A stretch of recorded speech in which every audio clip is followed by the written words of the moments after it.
A 6-year-old boy plans his first revenge. He executes it flawlessly and swiftly. His method is remarkably meticulous, truly masterful. First, he scatters feces all across the alley where the drunk man walks home. He leaves only a narrow path along the wall for the man to pass through.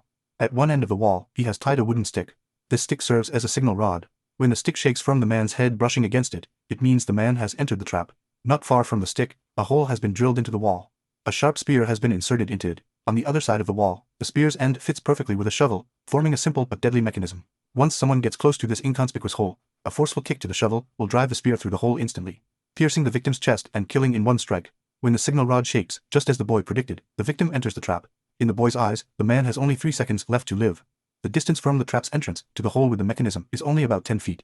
A drunk man's movement in 3 seconds is exactly 10 feet. When he counts to 2 in his mind, the boy's eyes become determined as he takes a sprinting stance. The drunk man is still cursing, completely unaware of the approaching danger. The moment he reaches 3, his small body shoots out like a bullet. He stomps on the shovel with all his strength. The man positioned right at the hole has his chest pierced. Blood splatters everywhere. Just like that, the man dies tragically at the hands of a 5-year-old child without ever knowing why. But why would someone so young commit such a vicious act? Originally, Q was a carefree child with 2 good friends. Their daily fun was finding rat holes and using Q's ability to communicate with rats. They would send swarms of rats to wreak havoc in roadside restaurants, watching the adults panic in fear. This became their greatest source of amusement. However, today, Xiaopeng rushes over with devastating news. Q, something happened to your brother. They want me to get you to the tavern quickly. When Q rushes to the place in panic, he only sees his brother's cold body on a straw mat. The tavern keeper beside him angrily recounts how his brother accidentally bumped into someone while delivering wine and was beaten to death. Hearing this, Q collapses to the ground. His face shows complete helplessness as he stares at his brother's body. Already without parents, he has now lost his only remaining family. The tavern keeper, though usually kind to the 2 brothers, can only hire 2 workers to help Q bury his brother after such a tragedy. At this moment, Chu, still sitting on the ground, calls out to the keeper, asking who did this to his brother. The keeper tells Chu to forget about it. After all, what could a 5-year-old do with that information? Go get himself killed. It's better for him to forget and live on. But Chu, holding back tears, says what sounds like a child's tantrum. At least if I know who did it, I can curse him for the rest of my life. The keeper looks at the helpless boy before him and falls silent. Eventually, he tells him it was a drunk from Evil Skygate named Huang Jing. After the workers bury the body, they leave. Only Chu remains, sitting silently in front of his brother's grave, for a very long time. His eyes gradually become cold, numb, and emotionless. At this moment, his mind holds only one name, the killer, Huang Jing. This is why a 5-year-old boy could plan such a meticulous murder. Q is a clever child. After killing Huang Jing, he hides in an abandoned woodshed outside the town. Only his best friend, Xiaopeng, knows his whereabouts. Xiaopeng has been bringing him food these past few days. When Xiaopeng asks what he's doing hiding here, Q casually answers that he's playing hide and seek. Who's the seeker? No one. I'm just playing by myself. Not knowing the truth, Xiaopeng finds this rather sad. He then tells Q something. I heard someone died in an alley in town, covered in feces. Isn't that hilarious? Q, who is eating a steamed bun, freezes for a moment. He didn't expect the news to spread so quickly. It's time to leave. But before that, he must visit the tavern keeper. From Xiaopeng, he learned that the keeper is worried about him and has been asking around for news. So Q plays a game with Xiaopeng. The rule is to reach the town without being spotted by anyone. The 2 sneak stealthily into the town. When they reach their destination, they successfully complete the game. The sentimental Xiaopeng makes a promise with Q to meet at the same spot in 10 years. Watching Xiaopeng leave, Q walks straight toward the keeper's tavern. As soon as he opens the door, he sees a group of men holding swords, restraining the keeper. If his guess is correct, these are people from Evil Skygate. Without warning, the keeper sees the boy and immediately shouts, "Run!" Q quickly shuts the door and runs frantically. The Evil Skygate members chase after him closely. Facing their relentless pursuit, the boy dives into a rat hole. Crawling through the dark rat tunnel, he thinks he can quickly shake them off using this advantage, but there are simply too many of them. In desperation, Chu climbs onto the rooftop. He continues the chase across the smooth tiles. Soon, he reaches the edge of the roof. He must jump from this roof to another. Looking at the great distance between the 2 rooftops, Chu doesn't hesitate. He jumps straight across. His small body unleashes unprecedented strength under the threat of death. He successfully lands on the roof, but his legs slip on the tiles. He stumbles and falls from the roof several meters high.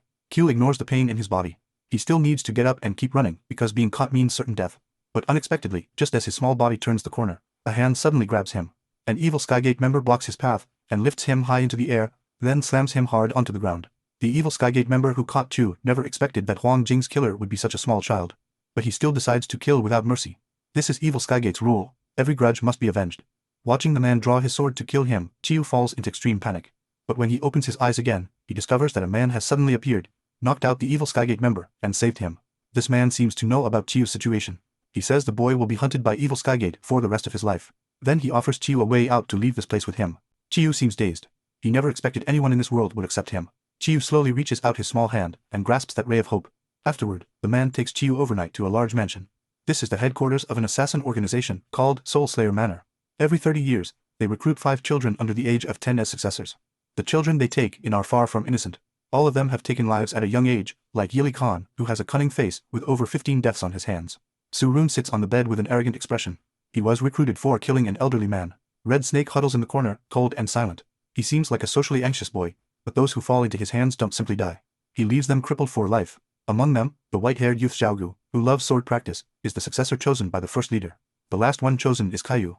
This assassin organization, Soul Slayer Manor, was formed by 5 top assassins from the martial world. The first leader, green-faced assassin, chose Xiaogu as his successor. The second leader, Heaven Howling Rakshasa, chose Red Snake. The third leader, Flying Ape Assassin, chose Yili Khan. The fourth leader, Handsome Young Master, chose Surathanuman. The fifth leader, Red Finger Assassin, chose Kyu.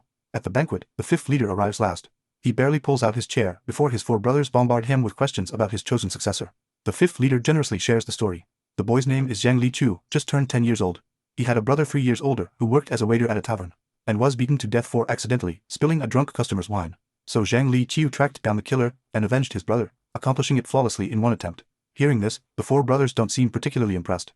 But when the fifth leader reveals that the drunk customer was Huang Jing from Evil Skygate, everyone's expression turns to shock and disbelief. After all, anyone who joins Evil Skygate has martial arts skills. They never imagined a 10-year-old boy could take him down. The 4 brothers are genuinely happy for their fifth brother. They drink and feast in celebration. This should be a joyful banquet, but the first leader seems troubled. After much hesitation, the first leader decides to confess something to his brothers. As the eldest brother, he drops to his knees with a thud. His brothers are shocked by this behavior. They all stand up, asking what happened. He had killed the martial world's 9-fingered divine sword. For an assassin, killing isn't the problem. The problem is that after killing him, the first leader accidentally left his sword sheath at the scene. This undoubtedly tells the world that Soul Slayer Manor killed 9-fingered divine sword. The second leader never expected their always reliable eldest brother to make such a basic mistake. The third leader looks furious, as if he knows the reason. He says this assignment involved the eldest brother's personal feelings, all for a woman's wish. He accuses him of essentially abandoning Soul Slayer Manor and his brothers.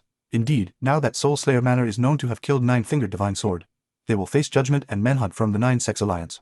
But to give Soul Slayer Manor members a chance to survive, the first leader makes a choice to accept the cruel punishment of 10 oblivions so the 9-sex alliance will show leniency. This so-called leniency only gives his brothers a chance to escape. After 10 oblivions is complete, the 9-sex alliance will hunt down the remaining Soul Slayer Manor members. Until they're completely eliminated, the executioners will arrive first thing tomorrow morning. The brothers all frown deeply and roar in anger.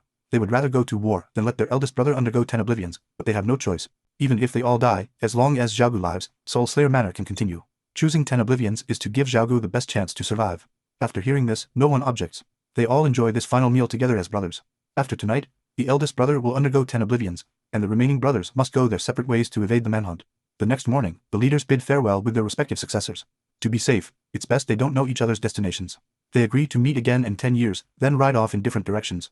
The moment they leave, the executioners arrive at the location.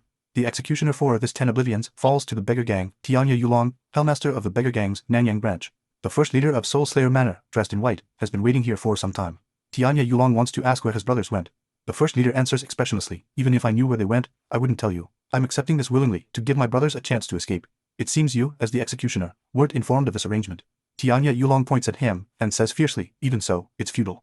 No one can escape the 9-sex alliance's manhunt. Then he waves his hand, calling for the ceremony to begin. Beggar gang members swarm forward and pin down the green-faced assassin. They strip off his clothes and lay him flat on the ground. His limbs are bound and fixed with ropes. Even his hair is pulled tight with ropes. He's immobilized in a position like being torn apart by 5 horses. This inhumane torture is called 100 Precepts, 10 Oblivions, jointly established by the 9-sex alliance. No one who undergoes this punishment survives. 100 years ago, the demonic path invaded the Central Plains, causing chaos, burning, killing, and plundering without mercy. To quickly end this bloodshed and eliminate any foothold for demonic and evil practitioners in the Central Plains martial world, the highest leaders of the 9-sex alliance gathered 4 months of deliberation and jointly established the Central Plains martial world's supreme punishment. 100 Precepts, 10 Oblivions. Those who undergo 10 oblivions will have their eyes, which defiled the world, gouged out by Shaolin and Wudong, master of arts. And Washan will pierce the eardrums of both ears. Qing Chang and Zhongnan sects will sever both arms that committed countless deeds. Kong Tong and Dying Kong sects will cripple both legs that traveled across rivers. Hainan sect will destroy the Qi Si acupoint that gathers vital energy. The final oblivion is carried out by the beggar gang, destroying the middle epigastrium acupoint that allows one to taste food. Throughout this cruel torture, the first leader of Soul Slayer Manor, green-faced assassin, doesn't make a single sound until the very end. For him, who pushed Soul Slayer Manor to the brink by killing 9-fingered divine sword, this is the only way to atone to his brothers. The fifth leader, Red Finger Assassin, travels without rest with Kiyu, but two beggars block their path ahead. They clutch their stomachs, claiming they haven't eaten in 3 days, and hope the fifth leader can spare some money. Eager to flee, the fifth leader has no time to deal with them. He tosses them a copper coin and hurries away on horseback. The beggars, who were smiling as they watched them leave, suddenly change their expressions. They pull out a stack of papers from their chests and confirm that the person who just gave them charity is indeed Red Finger Assassin. They plan to send a message back to their gang, but as the two use flint to ignite a signal flare, hoofbeats suddenly sound behind them. Unexpectedly, the fifth leader who just left has returned. With one swift slash, the fifth leader beheads one of them. The remaining one tries to resist, but ultimately cannot escape the fate of death. After the fifth leader eliminates both of them, he takes Chu to a thatched hut to rest briefly, while waiting for a family to go out and inquire about nearby boats. At this moment, Chu sits on a white bedsheet, silent. It's the fifth leader who speaks first, asking if Chu isn't curious about what's happening, but Chu's answer is unexpected. He believes that if he's meant to know something, he'll be told even without asking. Seeing such a sensible child, the fifth leader reveals their current situation. They need to escape the Central Plains to somewhere beyond the 9 sex alliance's reach. Although he had promised Kiyu he wouldn't be hunted by evil Skygate anymore, now he's thrown him into a fugitive situation again. But Kiyu doesn't seem worried about this. Instead, he shyly asks a question, "What should I call you?" The fifth leader looks at this innocent boy's shy expression and falls silent for a moment. "Just call me master. As long as we can leave here alive, I'll begin teaching you." At this moment, the man who went out to gather information returns. He found a boat at the dock and tied a yellow rope knot at the bow. The fifth leader should have no trouble finding it. The fifth leader knows how difficult this is and offers some money, hoping he'll accept it. But the man quickly waves his hands in refusal. It turns out the man's parents were killed by villains years ago, and it was the fifth leader who avenged them. He feels that doing these small things isn't enough to repay him. The fifth leader pats his shoulder, leaves a horse behind, and departs with Chu Ayu. At this moment, Tianya Yulong, having completed the 10 Oblivion's execution, is still boasting to the beggar gang members about his greatness as the executioner. A member reports at an inopportune time that the guards at 5 Color Mountain, Meng Meng, and Ri Zhanhuan have lost contact. Tianya Yulong assumes they must have fallen asleep near the mountainside again and tells everyone not to worry. At this moment, a formidable-looking old man arrives with 2 sword bearers. He immediately scolds Tianya Yulong for his irresponsible attitude. The beggar gang members all bow to greet this black devil mad elder. Tianya Yulong loses his arrogance and can only meekly admit his mistake to the old man. The old man came here to deliver orders from above. The 9 Sex Alliance has decided that Shaolin Temple will hunt Heaven Howling Rakshasa, Washan Sect will hunt Flying Ape Assassin, Wadong Sect will pursue Handsome Young Master, and hunting Red Finger Assassin falls to the beggar gang. This task will be under the old man's full command. The old man orders Tianya Yulong to send people to 5 Color Mountain to find the missing members. He analyzes clearly that from Soul Slayer Manor toward 5 Color Mountain, they're obviously planning to escape by boat at White River. They need to increase vigilance around 5 Color Mountain and deploy twice the manpower at Hawu Village. Tianya Yulong can only obediently comply. The old man finally crushes his pride. The only reason 10 Oblivions was assigned to you is because the Nanyang branch is closest. Stop having such delusions of grandeur. Tianya Yulong bows with cold sweat on his forehead, listening carefully, afraid the old man might demote him at any moment. At this moment, the fifth leader travels with Kiyu and is stopped by another beggar on the street. This time, the fifth leader ignores him and simply walks away with Kiyu. But the beggar left behind stares at their departing figures and realizes something is wrong. Isn't that Red Finger Assassin whom the gang is hunting? He greets his fellow beggar gang members who are still begging nearby. He points in the direction Ku and his master went, saying Red Finger Assassin has appeared and fled that way. He instructs one of them to inform the branch master. He takes the remaining person, grabs a butcher's knife from a meat shop, and gives chase. After chasing through dozens of alleys, they still don't see any sign of them. The man thinks he's lost them, but when he turns his head, he spots Chiyu entering a dead-end alley. So he follows closely with his companion. They press against the wall, planning to count down from 3, then rush in together to catch them off guard. But when they rush into the alley with their knives, they find only Chiyu standing alone in the corner. Seeing only a small child, the 2 beggar gang members immediately relax their guard. They ask the boy where his father went. Chiyu doesn't speak, only points behind them. The moment they turn around, the fifth leader leaps down from the rooftop. An elbow strike from above knocks one of them flat to the ground. The other beggar gang member tries to put up a fight. After the fifth leader ducks under his slashing blade, he seizes the wrist holding the knife. A blow to the head knocks him unconscious, but it's not over yet. The fifth leader catches the knife as it falls from his hand and slashes his throat, finishing him off. At this moment, the member who received the elbow strike regains consciousness on the ground. The fifth leader grabs him by the hair with one hand. The butcher's knife presses against his throat. With deliberate intent in front of Chu, he sends him to his death. But this 10-year-old boy's eyes remain calm and unaffected. By now, White River Dock has been completely surrounded by the beggar gang. For the fifth leader and Zhao Yu to leave by boat is now impossible. They decide to hide first and plan their next move. But by sheer coincidence, at the hiding place the fifth leader scouted, a beggar gang member discovers them while relieving himself. The man grins foolishly at the fifth leader, then swaggers away. The fifth leader finally realizes what's happening and quickly draws his sword to give chase, but it's too late. The man has already disappeared. With no other choice, the fifth leader turns back and takes Chiyu toward the mountain. It seems taking a boat is completely out of the question now. At this time, the beggar gang receives one piece of bad news after another. First, 2 members died in an alley. While still examining the bodies, another member reports that the guards at 5 Color Mountain, Meng Meng and Richen, have also been killed. One crisis after another. Tianya Yulong is now furious beyond measure. He punches someone's door, shattering it to pieces. With rage and nowhere to vent, Tianya Yulong hears a member report that he spotted Red Finger Assassin while relieving himself. Tianya Yulong kicks him hard, demanding why he didn't detain the man. Fortunately, the Black Devil Mad Elder remains rational. He stops Tianya Yulong and asks the member for specific details. The beaten member can only answer obediently, nothing special. He was just hiding there with a kid. Hearing this news, the Black Devil Mad Elder laughs meaningfully. At this moment, the 5th leader brings Chu to a household deep in the mountains. He knocks on the door, hoping this family can give them some food. An old woman with a cold expression opens the door. She claims her home is poor with nothing to offer. But when the 5th leader produces a few copper coins, the old woman's expression immediately brightens. She warmly welcomes them inside and makes several baskets of steamed buns. But then the door outside sounds again. The old woman once again shows a cold expression and opens the door a crack. A group of beggar gang members hold up a portrait, asking if she's seen this person. Upon seeing it, the old woman immediately becomes flustered. Noticing her odd expression, the beggar gang members ask again if she's seen him. Before the old woman can give a vague answer, the members push open the door and enter the house. Inside, the rich aroma of steamed buns fills their nostrils. The man in front politely greets Chiu. Then he approaches the 5th leader and says he's hunting a murderous demon. He asks if he could share some buns. The 5th leader replies, of course, but I don't know if they'll suit your taste. The 5th leader's answer reveals a flaw. After all, why would a beggar be picky about food? The man stealthily reaches for the cleaver behind his back, but in that instant, the 5th leader spins around and slashes his throat. Only now do the beggar gang members realize this is Red Finger Assassin. They all draw their blades for battle. But how can these men's skills match Red Finger Assassin? With the 5th leader's extraordinary combat prowess, he quickly sends all the beggar gang members to meet Buddha. The old woman is terrified. She remains frozen, hugging herself, not daring to move. Even when the beggar gang arrives after receiving the news, she's still in this position. Looking at the rows of members' corpses on the ground, the Black Devil Mad Elder's face turns black as coal. It seems the previous strategy needs adjustment. He splits up the forces concentrated at Hawu Village. He stays at Hawu Village while Tianya Yulong returns to Nanyang. At this moment, the 5th leader and Q observe the dock from a rooftop. They notice the number of beggar gang members concentrated there has significantly decreased. They plan their move for tonight. For now, their task is to get some good sleep on the rooftop. But just as Q is about to fall asleep, noises below startle him. He peers down from the eaves to see what's happening. A man is threatening a girl with a knife. The 5th leader tells Chu not to meddle in others' affairs, but Chu has already jumped down and loudly stops the man who's about to commit violence. Seeing it's just a kid causing trouble, the man doesn't take it seriously. He scolds the boy to leave immediately, or he'll smash his head. With no choice, the 5th leader follows the boy to intervene. Listen sees there's an adult behind you, so he picks up his knife and threatens the master and disciple to leave. At this moment, the girl seizes the opportunity to break free from Listen's grasp. The man tries to grab the fleeing girl, but the 5th leader intervenes in time. He charges forward and sends Listen flying. After warning him, the 5th leader initially intends to let the man go, but Lee San points at the 5th leader with a shocked expression. He recognizes the man before him as Red Finger Assassin, whom the beggar gang is hunting. But recognizing the 5th leader is the biggest mistake of his life. The scene shifts. Lee San now carries a basket on his back, heading toward the dock. The beggar gang members conducting routine checks have no suspicion of him. He smoothly boards a merchant ship. An old acquaintance of Lee San asks what's in his basket. He noticed the basket kept moving from the start. Lee San claims it contains a basket of poisonous snakes. This statement immediately frightens the man. He even reports this dangerous cargo to the ship's manager. However, the manager doesn't care. He just tells Listen to move the basket to an inconspicuous place to prevent unsuspecting people from opening it.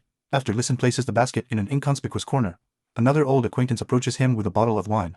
The man pokes Listen's shoulder and asks how things went with the girl. Listen wants to brush him off and tell him to mind his own business. But at this moment, the man stares at him with shock on his face. Part of the skin on Listen's face is peeled off. The moment the 5th leader realizes he's been discovered, he knocks the man unconscious with one strike. Then he tears off the human skin mask hiding his identity. On the beggar gang side, the Black Devil Mad Elder receives notification from the authorities that someone died in an alley with their face skinned off. The Black Devil Mad Elder lifts the straw mat covering the corpse and knows something is wrong. He didn't expect Red Finger Assassin to be skilled in the art of disguise. Upon learning the deceased's identity is Lee San, a laborer who boards transport ships, the Black Devil Mad Elder storms out of the authorities' office with his disciples. He orders them to send a signal for Tianya Yulong to intercept the merchant ship at Nanyang Dock, while he takes a group of members to row after it. The 5th leader, now exposed, sees the beggar gang's signal flare light up the sky. After asking if Ju can swim, he throws him into the lake. Then he jumps in himself. But Ju, only 10 years old, doesn't know how to swim at all. As expected, the traveling merchant ship is stopped by the beggar gang. After a thorough search, they still can't find the disguised Red Finger Assassin. It's only from the ship's manager that they learn a man with a child jumped into the river half an hour ago. Tianya Yulong once again returns empty-handed. The 5th leader drags Chiyu out of the river onto the shore. First, he presses the breathing acupoints on Chiyu's body. Then he presses on his chest several times. But the boy still hasn't regained a heartbeat. The fifth leader's expression darkens. He pulls down the bandana from his forehead and sits slumped beside Chu for a long time, perhaps hoping a miracle might still occur. But after a long while, Chu still shows no sign of life. Just as the fifth leader prepares to leave, Chu unexpectedly comes back to life and calls out to him. Only then does a hint of smile appear on the fifth leader's face. Soon, the beggar gang tracks down the master and disciple. After deliberation among the members, the Black Devil Mad Elder determines that Red Finger Assassin cannot possibly show his true face now. He will surely go to a cemetery to take skin from the dead to disguise himself. And there are only 2 cemeteries nearby, Tianyin Mountain and Huangcheng Mountain. So he splits up with Tianya Yulong, heading to Huangcheng Mountain himself, while Tianya Yulong rushes to Tianyin Mountain. Before long, Tianya Yulong arrives at the mountain with his disciples. After a thorough search, there's still no sign of the Red Finger Assassin, so he tells his disciples to rest briefly before heading to Wang Yang to continue the search. At this moment, one disciple tumbles down to the foot of the mountain while roughhousing. This fall happens to reveal the master and disciple hiding in the grass. Fifth leader immediately draws his sword and presses it against the man's neck. He signals him to stay silent. Meanwhile, on Huangcheng Mountain, the Black Devil Mad Elder discovers several opened graves, but the corpses inside show no signs of being touched. He guesses the Red Finger Assassin dug up a few graves, found no suitable face skin, and left. The Black Devil Mad Elder makes a quick decision, ordering his subordinate to fire a signal flare to Tianya Yulong at Tianyin Mountain, telling him to guard the entire mountain so tightly that not even an ant can escape. But his subordinate tells him they forgot to bring the signal flares. The Black Devil Mad Elder never expected such stupidity. Fortunately, Backblade Guest takes on the task. He rides down the mountain ahead, telling the Elder to follow with the others. Meanwhile, the beggar gang disciple who fell by the river hasn't returned. This makes Tianya Yulong's disciples wonder why the man hasn't climbed back up, but with a blade at his neck, the man doesn't know how to respond. Luckily, Chiu takes off his straw sandal. He points at it in front of him as a hint. The man finally says his straw sandal is missing. But at this moment, Tianya Yulong decides to leave and head to Wang Yang to search for the Red Finger Assassin's trail, planning to leave this disciple who fell by the river to coordinate with the Black Devil Mad Elder. Seeing the sub-chief about to leave, the man panics, wanting to shout out that the Red Finger Assassin is right here. But fifth leader slashes his throat. Seeing the beggar gang has left, the master and disciple crawl out of the grass.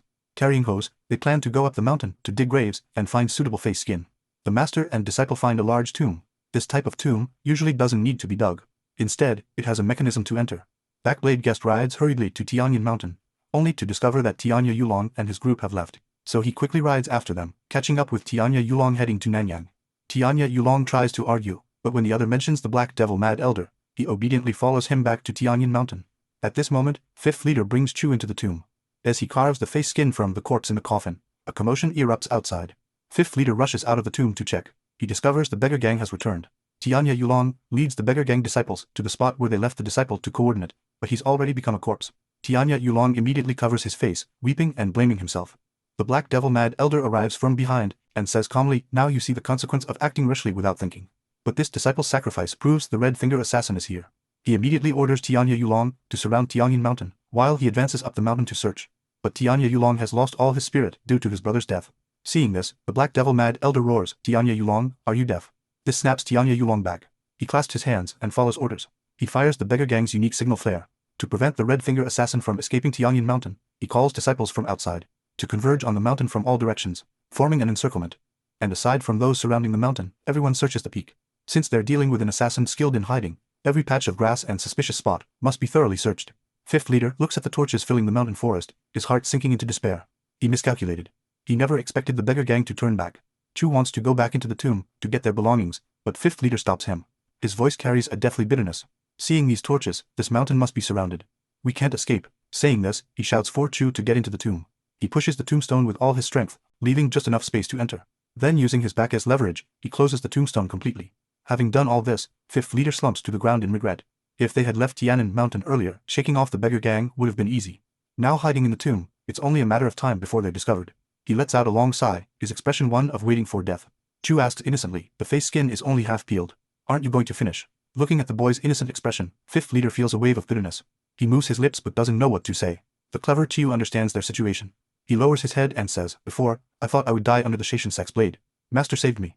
And later, though I swallowed a belly full of seawater, I still survived. So until death itself stands before me, it's not over." The boy's words completely awaken fifth leader. A plan quietly forms in his mind.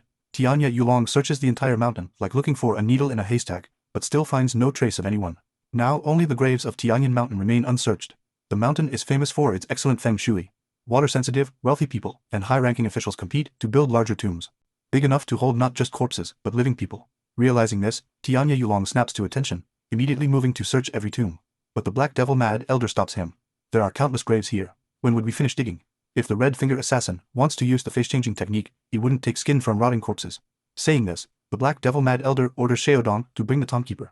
Soon, Sheodong brings the Tombkeeper over. Seeing beggars all over the mountain, the Tombkeeper appears somewhat frightened. The Black Devil Mad Elder gets straight to the point, demanding he tell them where recent funerals were held. The Tombkeeper points to the various peaks and says, Tianyan Mountain held funerals 3 days ago, 5 days ago, and 10 days ago. To each time. Just as he's about to continue, the Black Devil Mad Elder cuts him off, telling him to take them directly to the nearest place that held a funeral within the past half-month. The Tombkeeper leads them to Sun Tiani's tomb, which held a funeral 3 days ago. His continuous rambling annoys the Black Devil Mad Elder, who impatiently tells him to shut up. Is there a passage into the tomb? The Black Devil Mad Elder walks around the tombstone, examining it. The entrance is beneath this tombstone. The Tombkeeper's words become noticeably more concise. Just as the Tombkeeper wants to move to the next location, the Black Devil Mad Elder discovers a clue. He notices the grass on the lawn has been flattened, clear signs the tombstone was moved. He calls 4 people to push the tombstone open together and orders all disciples to prepare for battle in case of a sudden attack. When the entrance opens, soon the tombstone is moved aside. An entrance appears before everyone. Tiani Yulong takes the lead with his blade and torch. When he nears the tomb center, his face fills with surprise. He immediately calls the Black Devil Mad Elder down to look. When the Elder comes down, he too shows disbelief. 3 holes have been dug in the walls around the tomb's center. The Black Devil Mad Elder looks at the dug holes and can't help but admire. The Red Finger Assassin truly is extraordinary. Even at the brink of death, he remains so calm. To confuse us, he dug 3 holes. Tiani Yulong enters a hole to check. After going several feet, he finds the path blocked. The other 2 holes are the same. The Black Devil Mad Elder analyzes they must have one person digging in front, while another blocks the path from behind. The Black Devil Mad Elder grinds his teeth in fury. Rushing out of the tomb, he immediately orders disciples to bring all the explosives from the Nanyang branch. He arranges disciples to walk forward in a circle around the tomb, stopping at the 19th step. He guesses that a grown man and a child digging a tunnel could go at most this far. And as he expected, 5th leader is indeed digging the path ahead, while Chuyu blocks it from behind with dirt. But Chu is nearly exhausted. Outside, the beggar gang disciples have brought all the explosives. Using the 19 steps as the diameter, they bury explosives in a circle around the tomb. The tomb keeper's face fills with shock when he sees the explosives. He wants to step forward and stop them, but the Black Devil Mad Elder stops him with his cane. Instead of questioning me, you'd better figure out how to get the coffins out. At this moment, 5th leader digs forward with all his might, but he discovers more and more dirt separating him from Kyu. If this continues, the path between them will be blocked. 5th leader tries calling Kyu, but Zhu is too exhausted to even speak. Seeing this, 5th leader strikes the top of Kyu's head. Boy, snap out of it. Where's that spirit you had in the tomb? You must live on in your brother's place. These words instantly ignite Zhu's fighting spirit. Master, I'm coming with you. I will keep up. Meanwhile, the beggar gang has finished burying all the explosives. They're connecting the final fuses. The Black Devil Mad Elder orders everyone to get away from the target and simultaneously lights the fuses. In an instant, flames erupt and the earth collapses. The booming sound makes 5th leader and Chu stop. Just as they feel confused, the next moment, the explosives near them detonate. The next morning, beggar gang disciples search through the rubble for bodies. Dead or alive, they must be found. Soon, a disciple finds a corpse. The Black Devil Mad Elder rushes over anxiously. It's an adult and child's corpses, but the explosion severely damaged the bodies, so he can't confirm this is the Red Finger Assassin. At this moment, another disciple discovers a corpse. Upon closer inspection, it's not who they're looking for either. Then, one after another, disciples dig out corpses. The Black Devil Mad Elder determines these are all illegal burials. It seems they can only abandon Tianyin Mountain and lead the disciples to blockade other locations. Just as they leave, a hand bursts through the dirt. Then an entire person emerges from the earth. It's none other than 5th leader of the soul-slaying manor. Emerging from the ground without even catching his breath, he frantically searches for Chu. At a certain spot in the dirt, he digs out Chu's arm and pulls him out. They were waiting for the beggar gang disciples to leave, before daring to emerge. At this moment, 5th leader suddenly jolts an alarm. Dark figures emerge from the distance. The Black Devil Mad Elder was waiting too. He left with false information, then waited for the Red Finger Assassin to reveal himself. Beggar gang disciple Xiao Chuan speaks first. Red Finger Assassin, you and your martial brothers killed the innocent 9-fingered divine sword, bringing shame to martial justice. For this, the beggar gang will execute the 10 oblivions on behalf of the 9 sects, and one gang, 5th leader, tells Q to run as soon as the fighting starts, and requests a blade from the beggar gang. The Black Devil Mad Elder doesn't refuse. He tells Xiao Chuan to toss the blade over. After all, if a martial artist wants a dignified death, how can the beggar gang not be generous? The instant 5th leader grasps the blade, Xiao Chuan and Xiaodong charge forward. One attacks high, the other low. 5th leader meets Xiao Chuan's assault head-on. With a bit of force, he sends him flying backward. Then with one blade, he blocks Xiaodong's strike. He bends down to dodge Xiao Chuan's sword swing, but 5th leader gets kicked down by Xiaodong. After several exchanges, he discovers Chu is still standing in place. 5th leader immediately shouts at him to flee. Chu lowers his head, pauses, then turns and runs wildly. The Black Devil Mad Elder quickly orders disciples to pursue. Fighting them, 5th leader sees the pursuers. He suddenly exerts force from his feet, breaking through the encirclement with one slash. He sweeps between Shudong and the other. He leaps toward the pursuers. With one blade, he takes down one beggar gang disciple, just as he's about to kill the next one. The Black Devil Mad Elder's cane suddenly flies over, saving that disciple. The disciple who narrowly escaped death doesn't think twice, continuing to chase after Chiyu. At this moment, Chiyu runs at full speed. Suddenly, a blade whistles past his ear. The broken blade stabs directly into Chiyu's escape path. A beggar gang disciple is caught up, so Chiyu turns and runs into the forest. He uses the surrounding branches to strike at the pursuer behind him. In just that instant, the beggar gang disciple loses sight of Chiyu. At this moment, Chiyu hides in a pit beneath the man's feet, not daring to breathe. Q's eyes suddenly catch something. He discovers this is actually a rat's nest. His expression suddenly changes. An idea forms. He mimics rats, making squeak sounds. The rats seem to understand, all turning to look at Keilu. This very call completely exposes his location. Just as the man raises his blade to finish Keilu, the rats suddenly stir, frantically rushing toward both Q and the man. In an instant, the man's figure is completely engulfed by the rat swarm. This call is like a landslide signal among rats. Q escapes the pursuit with the help of the rat swarm, climbing onto a path. The man's screams behind him are piercing. Q continues making squeak sounds, luring the rat swarm to follow him. He runs while making the calls, wanting to use the rat swarm to save his master in danger. Meanwhile, Fifth Leader's left arm throbs with pain from the cane strike. As someone nearby raises a blade to behead Fifth Leader suddenly exerts force from his feet, grabbing the man's waist, and gently pushing forward. As he falls, he props himself up with one palm on the ground, completing a perfect evasive maneuver. Xiao Chuan refuses to back down, slashing again and again at the fallen Fifth Leader. But as an assassin, his evasion skills are exceptional. The consecutive attacks are all neutralized. Fifth Leader seizes the opportunity to flip and leap. He retrieves his knocked-away sword. Even if I die in battle today, I'll drag one of you to hell with me. The Black Devil Mad Elder, who hasn't moved until now, suddenly accelerates. His knee drives straight into the Red Finger assassin's face. The fierce speed and terrifying impact send him flying back several meters. Pathetic fool, you alone are not enough to drag us to hell. Fifth Leader lies on the ground, unable to move. With great difficulty, he lifts his head, only to see Kiyu has run back. Seeing Kiyu reach him, he can't help but roar, I told you to run. Why did you come back? The beggar gang is surprised the boy made it back. They sent a disciple to hunt him down. How could the boy dare to return? At this moment, a tremor suddenly shakes through the mountain forest. Rumbling running sounds come from the distance. Looking closely, it's a swarm of rats. An endless tide of rats surges toward them. Q begs his master to listen to him this time. When he gives the signal, they'll run together. Facing the approaching rat swarm, all three beggar gang members show shock on their faces. Q says it's not time yet, not until the rats reach the feet of those three. Q shouts, now, master, run. Watching the master and disciple flee, the three beggar gang members try to pursue, but the catching rats obstruct them. Countless rats climb on their bodies, biting continuously. Fifth Leader looks back to find the three beggar gang members completely engulfed by the rat swarm. He quickly scoops up Q and flees frantically forward, thus relying on the rat swarm. The master and disciple escape from the beggar gang's encirclement. 5 days later, a carrier pigeon lands at the beggar gang's territory, with a letter tied to its leg. The letter says a faceless corpse was discovered in Supu. So far, 7 faceless corpses have been found and 5 graves excavated. And reportedly, there have been 12 sightings of people matching the Red Finger assassin's appearance and clothing. Tianya Yulong covers his mouth, looking at the map on the table with confusion. Can anyone really evade the beggar gang's eyes and travel between these areas in 5 days? Later, under the Black Devil Mad Elder's command, they go to examine the faceless corpse. A mourning old man complains bitterly to Tianya Yulong. The Black Devil Mad Elder lifts the shroud and discovers this corpse's face skin wasn't peeled off to make a mask. This is definitely not the Red Finger assassin's work. Someone must be helping him. Suddenly, a beggar gang signal flare ignites in the distant sky. The battered Shu Dong and Xiao Chuan exclaim, it's Dong Chang's signal flare. This means the Red Finger assassin has appeared in Dong Chang. At the same time, another disciple rushes over with a letter. A masked man gave me this letter to deliver to the elder.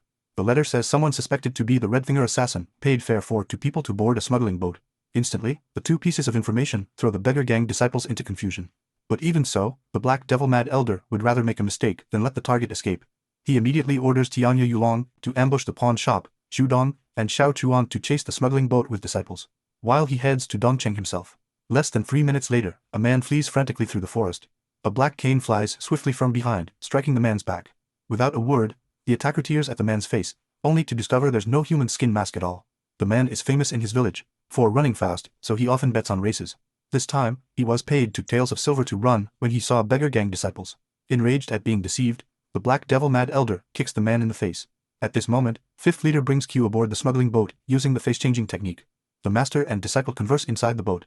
Suddenly, a voice rings out from the boat. Stop the boat. Drop anchor immediately. The beggar gang has caught up. The captain tries to resist. Xiao Chuan kills him on the spot with 1 slash. Fifth Leader comes up to check and immediately tells Chia to hide among the luggage. If discovered, jump into the water through the window. Xiao Chuan addresses the crew. Who's the captain here? Come here now. A crew member points to the corpse on the ground. He killed the captain. Xiao Chuan says, no matter. From now on, you're the captain. He orders him to bring everyone on the boat to the deck. Then they begin checking each person's face for masks. If it's not a mask, they move to the next person. At this moment, fifth leader mingles among these criminals. He looks around nervously. At this moment, a hand suddenly lands on his shoulder. With extreme speed, it takes down fifth leader. The person is a buzzcut young man. He calls out to the distance, "Fragrance Master, I caught him." The woman addressed as Fragrance Master leaps aboard. Holding a short blade, she says, "This beast thinks he can escape." With that, before everyone's eyes, she stabs the blade into fifth leader's left arm. "Where did you hide my son?" The man points below deck. The Fragrance Master rushes anxiously below deck. Looking at the empty cabin, she speaks aloud. "I know you're here. From now on, you are my son, Xingxin. Only this way can you and your master deceive the beggar gang and escape." Hearing this, Q crawls out from the luggage scattered everywhere. Only then does he learn these people are from the Zhaowu sect. The beggar gang lets them take their people and leave by boat. The next morning, the Black Devil Mad Elder and Tianya Yulong wait at the rendezvous point. Shudong and the other arrive hurriedly with disciples. The Black Devil Mad Elder reads their expressions and knows they gain nothing. But they tell him about the Zhaowu sect's strange gate fragrance master from last night. The Black Devil Mad Elder sighs. At least that's something. At this time, another disciple reports that a Zhaowu sect elder requests an audience, and the sect master has sent a letter. The Black Devil Mad Elder opens it, and his hands tremble with rage. The letter says the Zhaowu sect's strange gate fragrance master, Pei Jingxiang, helped the Red Finger assassin escape, and has been expelled from the sect. The fragrance master was actually once married to the Red Finger assassin, and had prepared a boat at the ferry early on. At this news, the beggar gang immediately prepares horses, and sets off, attempting to intercept the ferry. At this moment, fifth leader and the other two have been brought to the ferry crossing. They're rushing quickly toward the dock, but when they arrive, they discover the Zhaowu sect master has been waiting here for some time. The man speaks. "Is this how you repay those who sheltered you? Do you know the consequences?" Pei Jingxiang lowers her head, unable to deny it. "I've already sent word to the beggar gang. They should be on their way now." Even so, fifth leader still won't give up. He'll fight despite his injured arm. The Zhaowu sect master laughs mockingly. "A fugitive doesn't even carry a sword. For fairness, I won't use mine either." Without a word, fifth leader charges forward. He lifts his leg in a sweeping kick, though he briefly gains the upper hand. After several rounds of combat, he's quickly pinned beneath the sect master's foot. The foot points directly at his life-threatening throat. "If you let Fragrance Master Pei go, I won't stop you from boarding the boat." Fifth leader speaks with difficulty. "This isn't about whether I give up. You should know Jing Shang has now fallen to the same situation as me." The sect master's expression is resolute. "I know this naturally. But if Fragrance Master Pei would accompany me, I'm willing to withdraw from the martial world with her." The Fragrance Master's heart jolts with shock. She hurriedly explains that though she and the Red Finger assassin have been separated for 15 years, they're still husband and wife. She's still his woman. With that, she kneels down. "Even if you can have my body, my heart is elsewhere. You would only get an empty shell." Hearing this, the sect master simply asks, "Do you hate me?" "No, you are like the sun to me." The sect master looks at them for a long while. "Go. The beggar gang should arrive soon." The fragrance master kodos to him, then leaves by boat with fifth leader and the others. The sect master grips his sword and positions it between his left arm. With one slash, he severs his own arm and with it, this unrequited love. At this moment, the Black Devil Mad Elder arrives hurriedly with disciples. He sees the Zhaowu sect master kneeling miserably on the ground, his left arm severed. "My cultivation was insufficient. I failed to stop them. I'm sorry." At this, the Black Devil Mad Elder laughs toward the sky. Then his face becomes strangely calm. He announces the beggar gang's pursuit of the Red Finger assassin has failed. At this moment, in the small boat drifting on the lake, Pigeon Xiang wipes fifth leader's injured left arm. Fifth leader asks with confusion, "Why do you feel guilty toward me?" The fragrance master thinks he means his left arm injury. But fifth leader isn't talking about his arm. He means her mentioning their married life to the Zhaowu sect master. It turns out the married couple had a daughter. But because the fragrance master spent her days drinking, failing in her responsibilities as a mother, their daughter Susu died tragically beneath a carriage. This created a rift between the couple, and they went their separate ways. But it wasn't entirely the fragrance master's fault. As an assassin, the Red Finger assassin couldn't provide mother and daughter with a stable life. Instead, he made them future, living in constant fear. This was also why the fragrance master turned to alcohol. At this moment, the two opened their hearts to each other. Without the mutual blame and cursing of the past, their knot unravels completely, transforming into an embrace of mutual acceptance. Meanwhile, Chu rushes anxiously toward the fifth leader's room, awkwardly stumbling upon the scene. He tries to sneak away quietly. Fifth leader's voice comes calmly from inside. "Why are you making a fuss?" Chu pokes his head in and points outside. "Land, I see land." The three come to the sail and look toward the nearby land with a long sigh. Though they've escaped the 9 sacks and 1 gang's territory, what dangers await in that place ahead remains unknown. But Chiyu says it doesn't matter. As long as he's with his master, he fears nothing. At this time, the fragrance master takes Chiyu's arm and positions him before her. She begins combing Chiyu's long hair. She ties it with a ribbon, binding his hair. Tears burst from Chiyu's eyes at this moment. The fragrance master becomes flustered, thinking he doesn't like having it bound. It turns out since childhood, Chiyu watched other children have their mothers bind their hair, while he had no one. Now experiencing this feeling, tears flow involuntarily. The fragrance master looks at Chiyu, her eyes also filling with tears. She hugs him tightly. "Let's raise this child as our son." Fifth leader says, "This guy is my disciple. He'll be a member of Soul Slaying Manor in the future," but the fragrance master already has an assassin husband. What difference does one more assassin's son make? At this moment in soul-slaying manner, a finger traces on a man's chest. That person is the first leader of soul-slaying manner. Having endured the torture of 10 oblivion, he has long lost the ability to move and his 5 senses. To learn information from outside, he can only rely on a Niu tracing on his chest. A Niu conveys that Sheolgu completed 1 arm and 1 move of the Blood Thunder 3 arms, and all the martial brothers successfully escaped. Learning this news, the first leader, the green-faced assassin, laughs heartily. It's just a pity tears can no longer flow from his eyes. A Niu finishes conveying the information and walks toward the door. The scene before him makes his pupils dilate rapidly. He drops the utensils in his hand and swings his fist toward the woman, but the fist stops just before her face. He still can't bring himself to do it. He collapses to the ground, weeping bitterly. It turns out the woman is the source of everything that caused soul-slaying manner to become what it is today. He lies on the first leader's chest, begging forgiveness. But the first leader only makes one request. He asks him to never seek out Shogu. At this moment, on the Yunnan border, 5th leader and the other 2 have wandered here. Looking at the endless mountains, 5th leader still feels uneasy. Though Yunnan isn't under the 9 sects and 1 gang's jurisdiction, it's still Ming Dynasty land. They need to walk another month to reach foreign territory before they can be at ease. As Q's smile and steps leap high, their fugitive journey officially ends. What kind of journey will await them in foreign lands? In the blink of an eye, 3 short years pass. 5th leader and the others finally gain brief peace in their lives. During these 3 years, 5th leader only has Q run constantly in this survival of the fittest jungle, not yet beginning to teach him cultivation. This day, a wild boar charges frantically through the jungle. Someone behind suddenly throws a spear.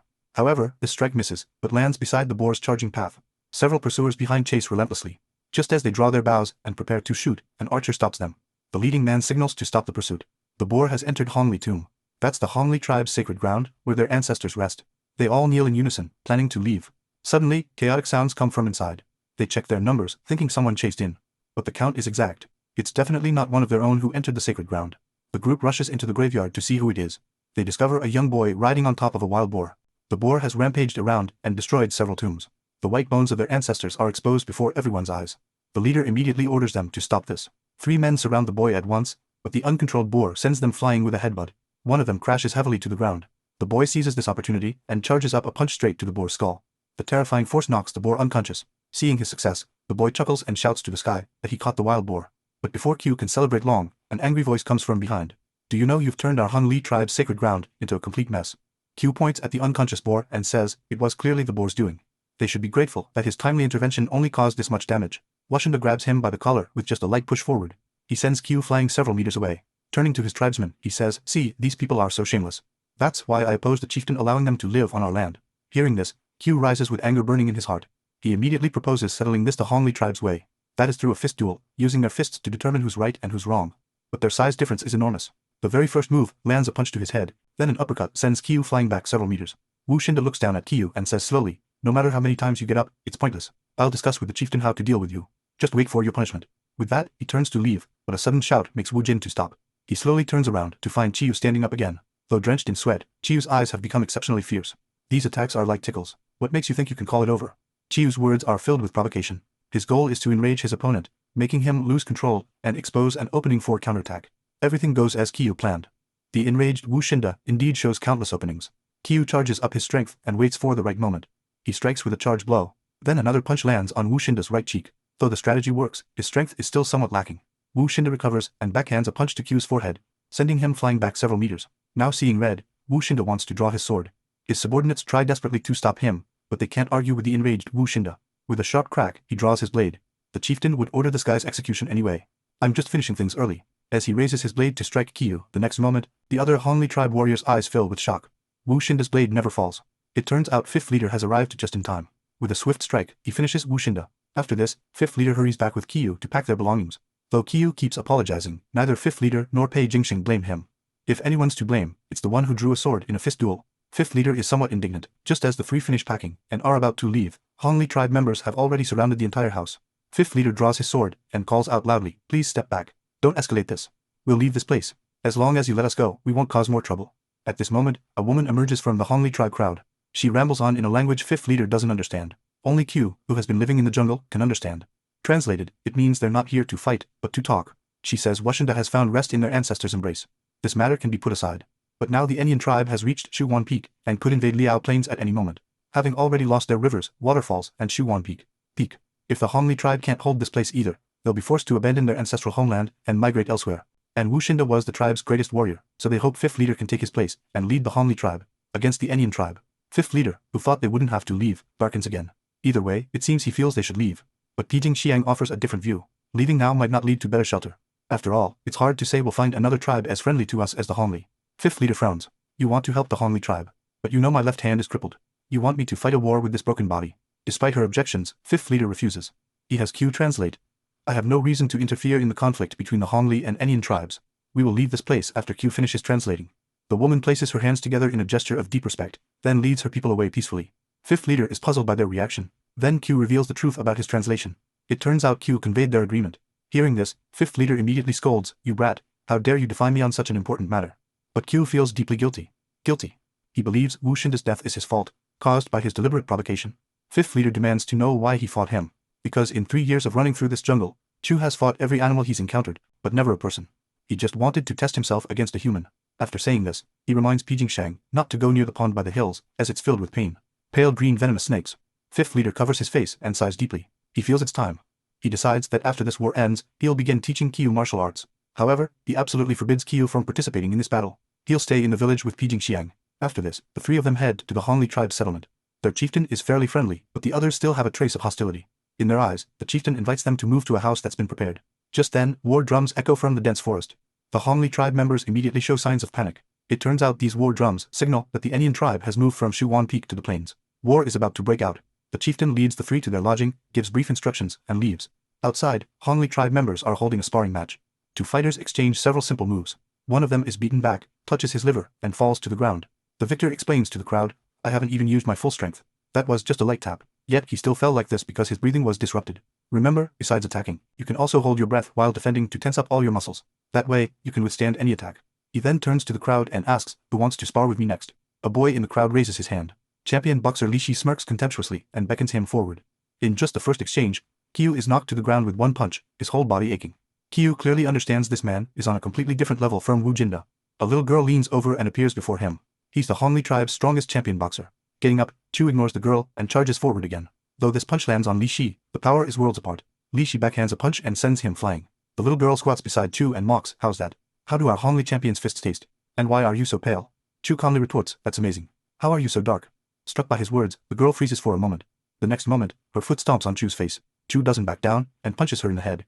This makes the girl burst into wailing tears. The surrounding Hongli people crowd around, cursing him for hitting the chieftain's daughter, though Qiu tries desperately to explain.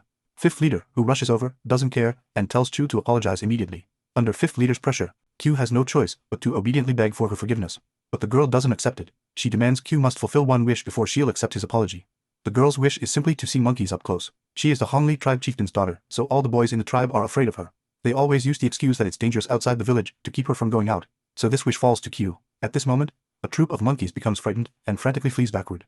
Qiu senses something wrong. He pushes the girl down and covers her mouth to keep her quiet. At the same time, a group of Enian tribe warriors passes by them. On the Luao Plains side, Enian tribe war drums resound. A Hongli tribe warrior rushes to report that the Enian tribe has reached Luao Plains and is assembling their forces. The Hongli tribe chieftain also roars a command to prepare for battle. As the commander signals with his hand, all Hongli tribe members assemble at this moment.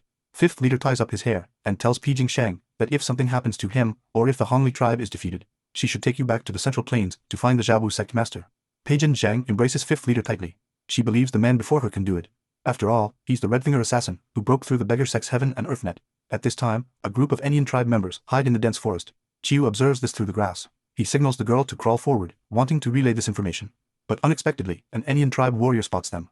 He carries the 2 of them before his tribesmen in the forest. The leader immediately orders them eliminated. After all, they're too young, not even worth keeping as slaves. But one of them recognizes the girl as the Hongli tribe chieftain's daughter. She still has value as a hostage. While the 2 argue, Zhu suddenly strikes with a punch to the man's groin, taking advantage of the man doubling over in pain. He grabs the girl and runs into the jungle. The Enian tribe leader points in the direction of their escape and orders, don't let them get away. They know our position. If the Hongli tribe learns we're ambushing here, the entire plan is ruined. One warrior wants to give chase but is stopped by the man still in pain. Humiliated, he wants to kill the 2 kids with his own hands. Since the girl's legs have gone weak from fear, Chu carries her on his back and runs forward rapidly while revealing a plan to her. When the warrior catches up, he finds only the little girl standing there alone. The boy has vanished. Seeing the girl's helpless expression, he assumes Chu abandoned her and fled alone. One more step, and the warrior would fall into the snake pit as planned. But he stops, looking down at the deep pit filled with pale green venomous snakes. The warrior feels fortunate he didn't get overconfident and fall for the girl's trap, but he forgets there's another person. Chu suddenly appears behind him and kicks him into the snake pit. As the man falls through the air into the snake pit, despair fills his heart. Meanwhile, warriors from both tribes have all arrived at the battlefield. Among the Hongli tribe, one warrior's breathing is extremely erratic. Fifth leader steps forward, places his hand on the warrior's shoulder, and tells him not to be nervous, to calm down. Their commander is also rallying the tribesmen, boosting their morale. At this moment, 3 Enyan tribe warriors wielding spears charge forward. A closer look reveals their 3 skeletal old men. Though over 80 years old, they still have the courage to charge forward. Seeing 3 elders advancing, the Hongli tribe members hesitate to make them understand that war requires no mercy. Fifth leader draws his sword and steps forward first. Stepping forward, he makes quick work of the enemy's 3 old warriors. The Enyan tribe shows no grief whatsoever. Instead, they erupt in cheers. This was their tribe's unique pre-battle ritual. As the Enyan tribe war drums sound, the enemy commander swings his sword and roars the attack. Enyan tribe warriors swarm forward like hungry wolves. The Hongli tribe warriors do the same. War erupts. The 2 tribes clash and begin slaughtering each other. Q arrives carrying the girl on his back, witnessing this horrifying war with blood and flesh flying everywhere. Both he and the girl's expressions show shock. Is this what war is? At this moment, Q suddenly understands something. He carries the girl back the way they came. He guesses the Enyan tribe, hiding in the forest, intends to ambush the Hongli tribe's rear. He must go stop them. Chu tears off strips of cloth with his teeth and wraps them around his hands and removes the pouch from his waist. He tells the girl to hide inside a large tree and stay silent. Then, alone, carrying the pouch, he charges toward the Enyan tribe members in the forest. Chu's eyes are fierce. After gripping the pouch with both hands and charging his strength, he hurls it forward with all his might. A pouch full of pale green venomous snakes bare their fangs and lunge at the Enyan tribe warriors. Instantly, countless snakes coil around them. Anyone bitten even once dies immediately from the venom. Multiple Enyan tribe warriors have already fallen one after another. Only then do they think to hack at the snakes with their blades to drive them away. After clearing them out, only 3 warriors survive. The Enyan tribe members angrily look behind them, only to find Q has already vanished. Someone wants to chase the boy, but signals keep coming from afar for them to ambush the Hongli tribe's rear. But with only 3 of them left, they immediately decide to abandon the ambush and turn to hunt down the boy. At this moment, Chiyu takes out a venomous snake from his pouch and holds its mouth shut with his hand. He hides in the grass. After the 3 Enyan tribe warriors pass, he crawls out and quickly flings the snake, taking down another Enyan tribe member. After doing this, he runs into the jungle. Zhao Yu changes tactics, not continuing to hide in the jungle, but climbing up a tree instead. When an enemy passes below, he takes the opportunity to fling a snake down. It lands on the man's back, eliminating another enemy. However, when Chu tries the same trick again, a blade suddenly strikes the tree he's in. The last Enyan tribe warrior has discovered Chu Ayo. He rushes over and picks up his fallen comrade's blade. Chu decisively throws a snake toward his back. Unfortunately, it's sliced in half by a single stroke. Chu shakes his pouch and realizes he's out of snakes. The Onion tribe warrior's blade is already swinging toward him. Chu quickly grabs a large blade from the ground. Just before the opponent's strike lands, he's faster by a split second and slashes across his waist. Taking advantage of the opponent's shock, he thrusts the blade forcefully into his chest. With this, all the Enyan tribe warriors who intended to ambush from behind have died at Q's hands. On the other side of the battlefield, Fifth Leader is fighting fiercely. After the intense fighting, he realizes the Enyan tribe's forces are indeed much more powerful than the Hongli tribe's. The Hongli tribe is steadily losing ground. At this rate, defeat is only a matter of time. The key to breaking this deadlock now lies with the Enyan tribe's chieftain, Mujin. The war drums continue to sound, but the tribesmen ambushing in the forest still show no sign of movement. Mujin immediately sends a subordinate to check. Fifth Leader, fully aware of the key to victory, leaps and vaults over the battlefield, charging straight for the enemy commander Mujin. Mujin's guard immediately steps forward to engage, meeting Fifth Leader head-on. With a few flicks of his wrist and blade, Fifth Leader suddenly stops in his tracks. He turns and blocks horizontally with his sword, then with a smooth motion slashes through, cutting him in half on the spot. Then continues charging toward Mujin. But Mujin's dodging figure creates afterimages. Fifth Leader's sword naturally misses. Mujin places both hands behind his back, letting Fifth Leader strike continuously, dodging sword strike after sword strike with ease, until catching Fifth Leader's opening.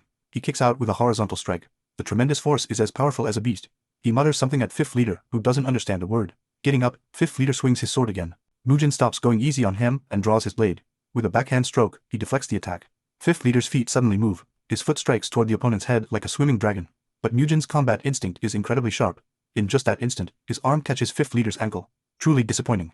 I actually had expectations for your strength. Now it seems you're nothing special. Fifth Leader's face shows shock. You speak the Central Plains language. The instant he finishes speaking, Mujin swings his blade, knocking Fifth Leader's sword flying.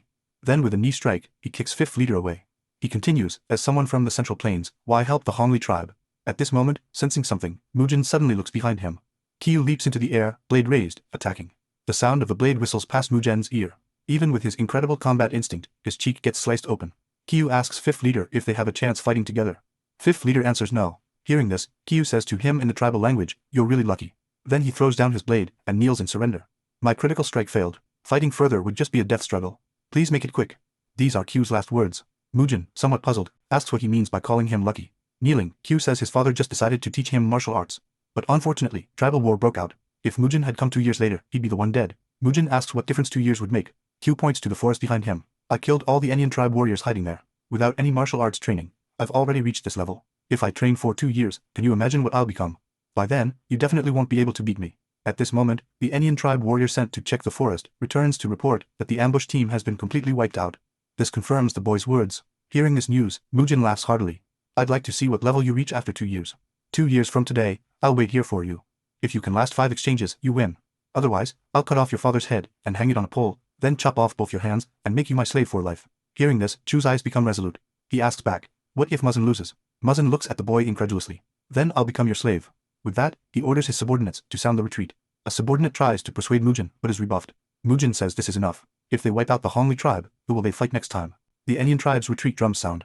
Both sides in the midst of slaughter look confused. The Enyan tribe warriors are somewhat angry, but they still obey orders and retreat. The Hongli tribe people want to pursue but are stopped by their commander.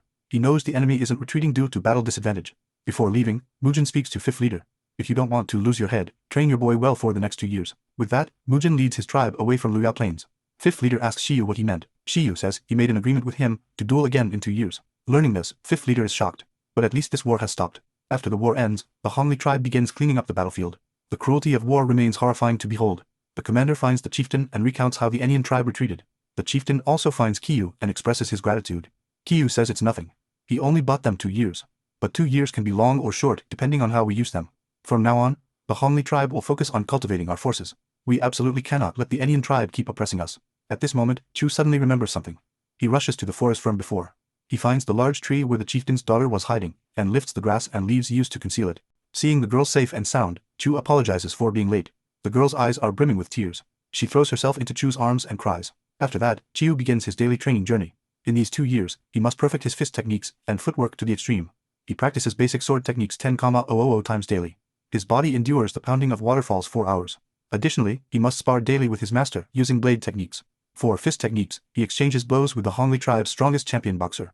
After exhausting himself to collapse, he must rely on powerful willpower to run hundreds of laps uphill barehanded. After months of practicing fist techniques, Q can already perfectly control his breathing and trade blows evenly with the champion boxer. His blade technique can exchange 100 moves with fifth leader. He even perfects his critical strike to the extreme. Time passes swiftly. 2 years have quietly gone by. Q finds Yulin, whom he hasn't seen in a while. Tomorrow is the day of his duel with the Enyan tribe chieftain. Perhaps this is the last time he'll see the girl. After saying this, Q waves and prepares to leave. Yulin's eyes show some hesitation. She shouts at Q's retreating figure, Zhongli Chu, I believe you can do it. The next day, Mujin arrives at the battlefield with all the Enyan tribe warriors. The Hongli tribe is also ready for battle at any moment. Seeing Chu hasn't arrived, Mujin has his subordinate inform the Hongli chieftain that if Chu doesn't appear by noon, he'll continue the unfinished war from 2 years ago. At these words, murmurs immediately arise within the Hongli tribe. Some think Chu fled in fear of Mujin. Champion boxer Li Shi immediately rejects such absurd talk. That guy isn't so irresponsible. If you don't know the situation, don't speak nonsense. The Hongli commander also roars at those behind him. The Enyan tribe cannot be trusted. Whether Zhongli Chiu comes or not, we must be ready for battle. At this moment, Chiu emerges from the forest, but he sees Pei Jingxiang on the battlefield. He can't help questioning fifth leader why he brought her to the battlefield. Fifth leader falls silent for a moment. He only tosses Chiu a blade. After catching the blade, Q's eyes full of determination, walks toward the center of the battlefield. Mujin also has his subordinate bring his signature weapon, the 9-section whip. Then he walks toward Q as well. Let me see what your father taught you in these 2 years. As each displays their weapon, the battle between them is about to erupt. Mujin moves first. His figure vanishes from the spot in an instant. The iron whip in his hand eagerly swings forward. The 9 sections shoot out like a swimming dragon. Q blocks with his blade handle in his left hand. His right hand smoothly thrusts the blade, twisting his wrist and turning his body. Another slash cuts horizontally across. Mujin's body flexibility is incredible. His arm wielding the iron whip strikes from behind his back, then smoothly kicks Q in the navel. But Q is no longer the boy who fell from one strike. After 2 years of constant pounding by waterfalls, his body's toughness has reached another level.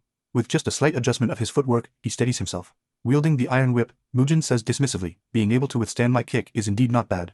But if 2 years of training only resulted in this level of toughness, it's far from enough. You're too impatient. This is just the beginning. As he says this, Mujin attacks again. Let me ask you again, when will I not be able to beat you? Q moves from the side, bending and charging to reach optimal attack position. His blade swings out, but Mujin dodges with a leap. Using the momentum, he steps on Q's back and vaults over. In midair, he swings the whip. In an instant, the 9-section whip coils around Q's neck like a venomous snake. Then, with a fierce pull downward, Q's entire body falls to the ground. He tightens around Chiyu's neck and drags him backward. Seeing the situation, Pei Jingcheng wants to step forward and stop the fight, but is held back by fifth leader. If we interfere, we'll become a laughingstock. This is a hurdle Chiyu must overcome himself. At this moment, Chiyu is firmly held by the 9-section whip around his neck, but he's already thought of a countermeasure. He first steadies himself, placing both hands and feet on the ground, then forcefully spins his entire body in a circle through the air. After breaking free from the 9th-section whip's hold, he slashes his blade toward Mujin again. After missing, he crouches low and kicks with one leg, creating distance between their attacks. But the next moment, his blade is caught by the opponent's iron whip. Muzin pulls forcefully backward, disarming Chu of his weapon. Though weaponless, Chu remains very calm. Applying his combat experience from fighting champion boxer Li Shi, he delivers a crisp hook kick straight to Muzin's face.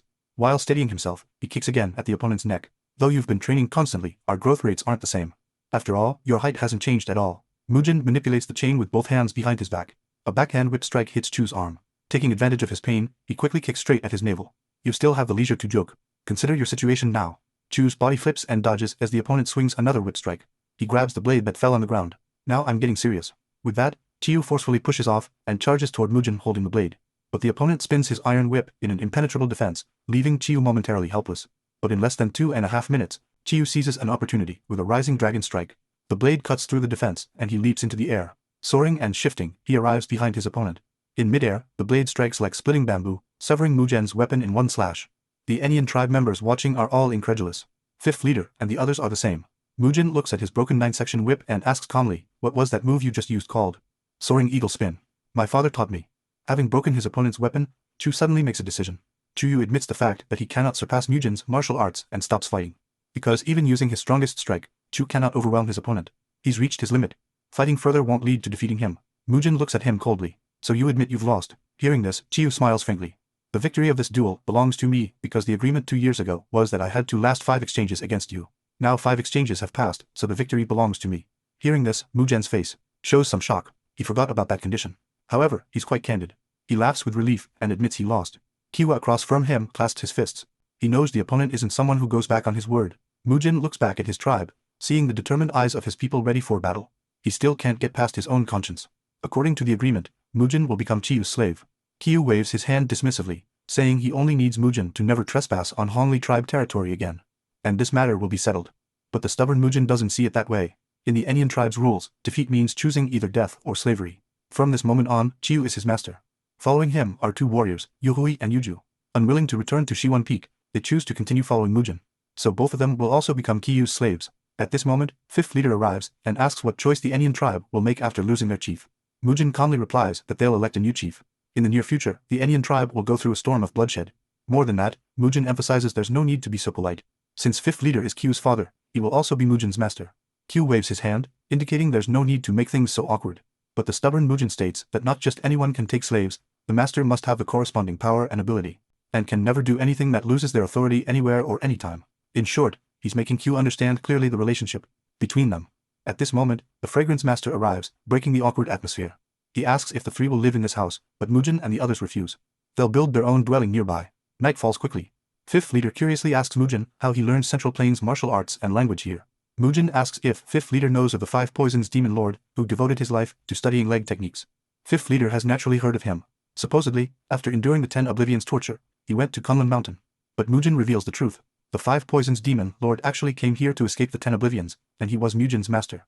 The 5 Poisons demon lord spent 10 years teaching him fist techniques and various weapons, and also passed down the 9 Flames true scripture, having him train for another 10 years. From now on, Mujin will take charge of Ku's training, because Ku's current martial arts skills don't qualify him to have slaves. 5th leader agrees with this and requires the training to be completed within 5 years, because in 5 years, they'll return to the Central Plains. And so, Ku begins daily sparring with Mujin. What Mujin teaches first are the offensive and defensive leg techniques. However, while he's seriously explaining, Ju suddenly breaks into a grin. Turns out, Yulin is sneaking up from behind.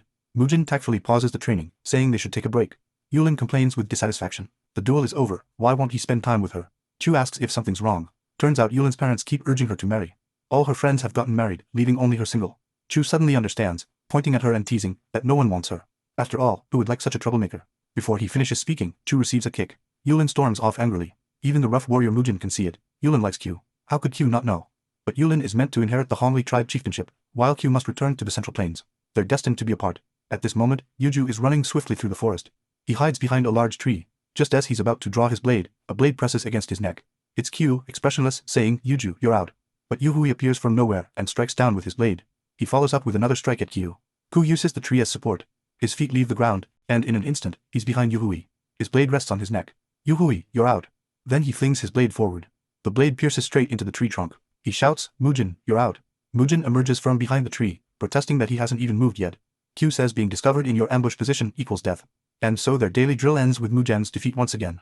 Kyu is tidying up with fifth leader when Yulin suddenly appears. She says he's usually so smart. How many hints does she need to give before he understands her feelings? As Yulin tries to continue, Sue covers her mouth and pulls her aside. Kyu confesses to her. He also wants to marry and have children with Yulin, but he must return to the Central Plains to live a life on a nice edge. He doesn't want his beloved to suffer that way, so they can never be together. After hearing this, Yulin runs away in tears. Meanwhile, Li Shi also approaches Kyu. He too hopes to venture into the Central Plains with him. Kyu doesn't refuse. With Li Shi's abilities, he won't be a burden. On the eve of returning to the Central Plains, father and son talk through the night. Fifth leader asks if Kyu knows the purpose of this return. Kyu says of course, is to rebuild the soul-killing manor. Fifth leader confirms this. The leader of soul-killing manor is Xiao Gu, and Kyu's role is to become his subordinate and support him. After speaking, fifth leader clearly shows reluctance, clenching his fists. The next morning, Kyu's group shoulders their belongings, preparing to return to the Central Plains. Suddenly, a voice calls out from behind. Everyone turns to see it's Yulin running toward them. She's prepared to go to the Central Plains with Kyu. Seeing this, Kyu also runs forward. The two embrace tightly. 2.5 months later, in a snowstorm, fifth leader arrives at an inn. He orders the waiter to prepare a pot of tea. The waiter asks what kind of tea he wants. Fifth leader replies calmly, Long Jing.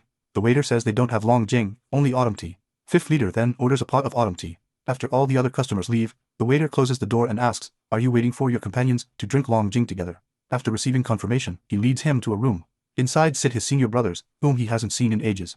To escape the 10 Oblivion's pursuit, the 3 senior brothers each paid a terrible price. Second senior brother lost his left arm.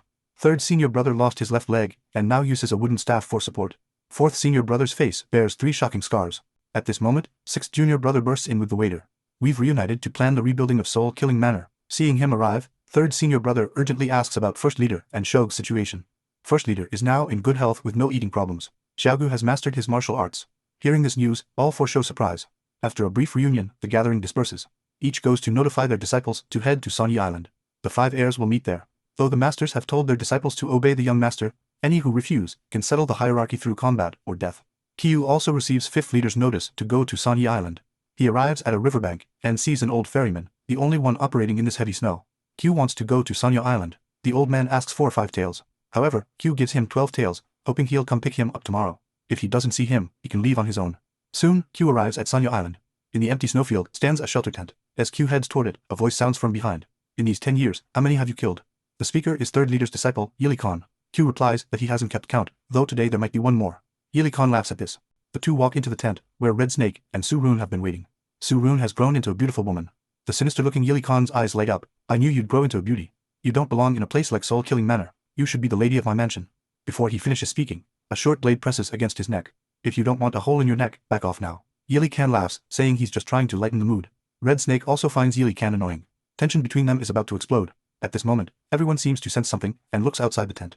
Red Snake is first to rush out. In the distance, he approaches a white-haired figure. The figure speaks while walking. I'm the one who requested to meet you. I don't want you following me just because your masters ordered it while doubting my strength. This person is Xiaogu, the heir to Soul Killing Manor's first leader. This is your only chance to draw your blades against me. So come, or you'll regret it later. Red Snake asks, what if I win? Xiaogu replies, then I'll become your subordinate. Just as Red Snake is about to draw his sword, Su-Run has already charged forward. Wielding her sword, she strikes first. Her thrust misses, but adjusting her footwork and twisting her wrist, she delivers a horizontal slash. Xiaogu stops underestimating her and prepares to draw. Their blades clash briefly, then using the hilt and blade to block a strike, he shifts his form and presses against Su-Run's back. You're truly beautiful. If I were a man, I'd gladly die for you. Why not help me? That depends on whether you have the strength. Su-Run accelerates her attacks. Her sword strikes rain down on Xiaogu like a storm. Xiaogu spots an opening. Just as the blade is about to strike, her foot stomps forward forcefully, moving faster than Su-Run. The blade rests on her neck. To avoid damaging your face, I held back considerably. Want to see something more impressive? Su-Run knows she's outmatched and clasps her hands in submission. Next comes Red Snake with a fierce assault. His attacks are several times more ferocious than Su-Run's. The powerful strikes force Xiaogu to dodge, but Xiaogu handles it with ease. Spotting an opening, he kicks while striking Red Snake's abdomen with the sword hilt. Then shifting his form, he leaps into the air and slashes down at Red Snake. Red Snake can't react in time. The blade stops before his neck. Defeated, Red Snake clasps his hands. I've lost. I'll follow you without regret. Xiaogu looks at Red Snake. Not bad. You should be useful to me. Next is Yi Li Khan, who's been watching. Perceptive enough to know he's outmatched, He clasps his hands in submission before even fighting. The last one is Q, sound asleep in the tent. Xiaogu leads the three into the tent and has Yi Li Kan wake Q. The moment Q sees Xiaogu, he clasps his hands respectfully. Xiaogu asks him, the others are willing to become his subordinates. What are his thoughts? Chu replies he's also willing to follow orders. As long as Soul-Killing Manor can be rebuilt, it doesn't matter to him. Besides, Fifth Leader instructed him. So from the start, Chu never intended to compete martially.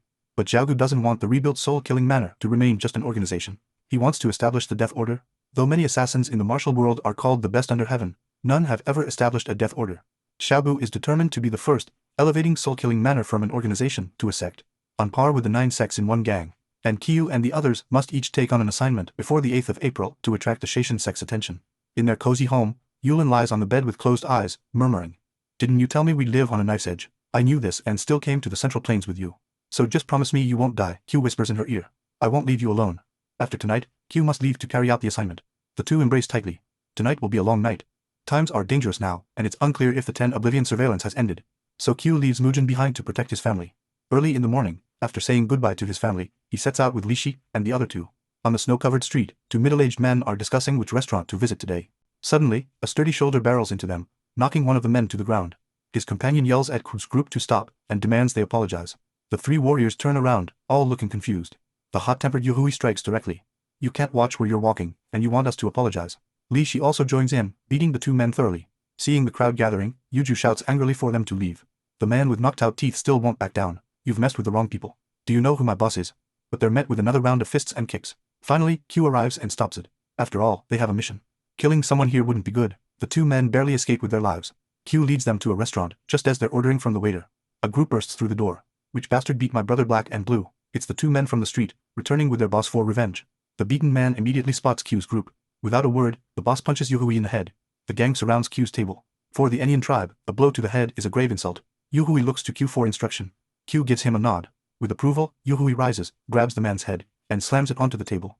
Both sides instantly swarm into a brawl. Seeing things turn violent, the restaurant customers flee outside. But within moments, the entire revenge-seeking gang lies dead. At this moment, an old man sitting in the corner drinks calmly, unfazed. He speaks casually. This was a cheerful restaurant just moments ago. Now it's turned into hell on earth.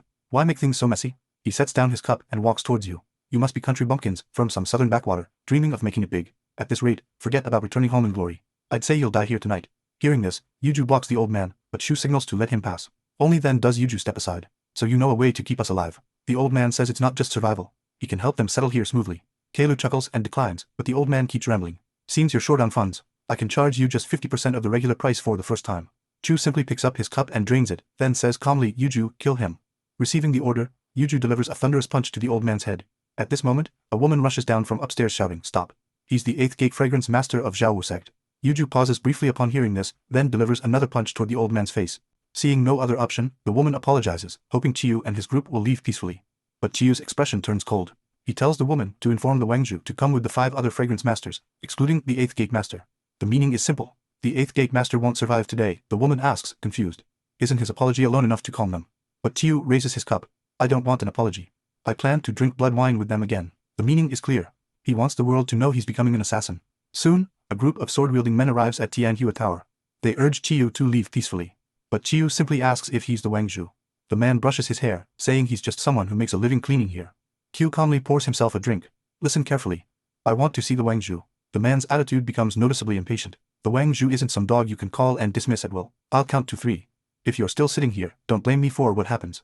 Before he finishes, a wine bottle smashes on his head. It's Q who strikes first. The man's subordinates draw their blades. Q isn't about to back down. He picks up a blade. Since you're so eager to fight, I'll oblige. Yuju, close the door. Soon as he speaks, the armed men swarm toward Q with their blades. Q's form moves swiftly, weaving through the crowd like a swimming dragon, cutting through them like butter. The restaurant door bursts open, and a man flies out, crashing into the snow. The man's arrogance is gone. He kneels in the snow, begging Chu for mercy as he approaches.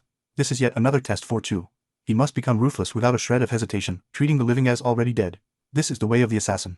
In the falling snow, the man collapses in a pool of blood. At this moment, the Wangju witnesses everything from upstairs. Their eyes meet, but Chu's cold gaze frightens the Wangju so much he staggers back, nearly collapsing. The Wangzu hurriedly tells the woman to send word to Shishin sect. Someone wants to drink wine. But just as she's about to leave, he calls her back, sweating, and tells her to gather the other Fragrance Masters instead. He bows respectfully with clasped hands. I am the Wangsu of Zhao sect, Qian Yinjuo. Behind him, follow the 4 other Fragrance Masters. Qiu gets straight to the point. He needs Zhao sect to work for him, but he finds Shishin sect troublesome. so he wants them to gather all intelligence about Shaishan sex assassins. Hearing this request, the Wang Su shifts from panic to calm. Why should Chio's sect follow your orders? And what's in it for us if we do? Q swirls his cup. I can spare your lives.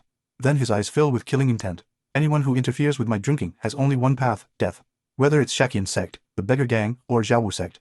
But the Wang Zhu suddenly laughs. If that's the case, then do it. Zhaowu sect members are martial artists. Why would we fear death? Besides, if we're exposed selling Shakian sex intelligence, we're dead anyway. Q reads his thoughts. You want to make a deal. Exactly. The Wang Zhu can provide all intelligence, but first, Q must eliminate Zhaowu's sex leader, the sect master. At these words, the other 4 fragrance masters show shock.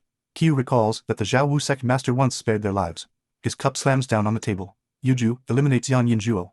But at this moment, the woman blocks the Wang Zhu. You must value Zhaowu sex intelligence network. But without the Wang Zhu, the network will surely suffer. Yuju asks Chu if he should eliminate this woman first. After a long pause, Chu speaks. Why do you want to eliminate your own sect master? The current sect master used despicable means to overthrow the previous master. So most of Zhaowu sect's disciples don't truly recognize him. Qiu holds his cup, somewhat puzzled. Qian Yinjuo continues. 2 years ago, the previous sect master was secretly eliminated by the current one. Hearing this, Qiu no longer hesitates. I'll eliminate the Zhaowu sect master. Chen Yinjuo steps out from behind the woman and bows with clasped hands in submission. I'll investigate all of Shaijin sect's intelligence and present it to you. However, Chu warns him. This is the last time he'll make a deal with him. Afterward, he invites Chu's group to a private room and orders his subordinates to clean Tianhua Tower. The private room becomes a restricted area. Anyone who speaks a word about it will be beheaded immediately. From today on, everyone watches Chitian sect's every move. Collect all intelligence about them for the Strange Gate Fragrance Master. After arranging everything, the Wang Zhu looks at Yu's group. He can't help but wonder, can he really trust them? But now, this is his only choice. Less than 2 days later, the Strange Gate Fragrance Master reports the intelligence gathered on Chitian sect.